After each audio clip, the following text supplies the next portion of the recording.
tudo que tem. Você tem como ler na mão, isso espalhando por tudo quanto é lado. Come.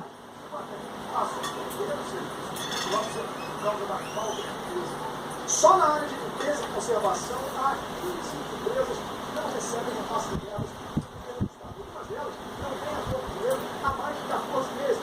A dívida do governo para essas prestadoras de serviço passa de 500 milhões de reais. A mais de o Sindicato das Empresas de Ação e Conservação do Estado do Rio de Janeiro e a Associação das Empresas Prestadoras de Serviços do Estado do Rio negociam o pagamento do Estado nas poucas parcelas pelo pagamento.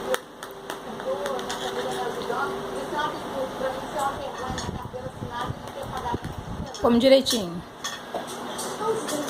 Come. Eu não sei nem quem dá esses macaros desse governo que a gente está vivendo no estado do Rio de Janeiro.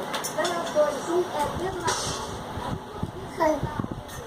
Cidadão, eu faço até uma sugestão para os órgãos, as organizações, sabe, tomar. Come. Se a gente tem uma resposta, não tem dinheiro, beleza. Não tem dinheiro pelo que a gente está mostrando daqui a pouco, até o doutor Marcos estava me mostrando aqui na apuração dele do WhatsApp, não tem dinheiro para pagar 2 salários mais para frente, não tem dinheiro para pagar o 13º, tá?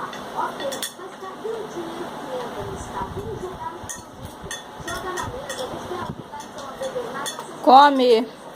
Ah, não, mas tem a amarração política aqui, tem a ajuda que eu prometi ali lá na frente, tem o troço que eu prometi para conseguir passar em ano de eleição, eu tenho que mostrar o serviço aqui ali. Eu quero entender cadê a clareza desse governo. Olha, mamãe.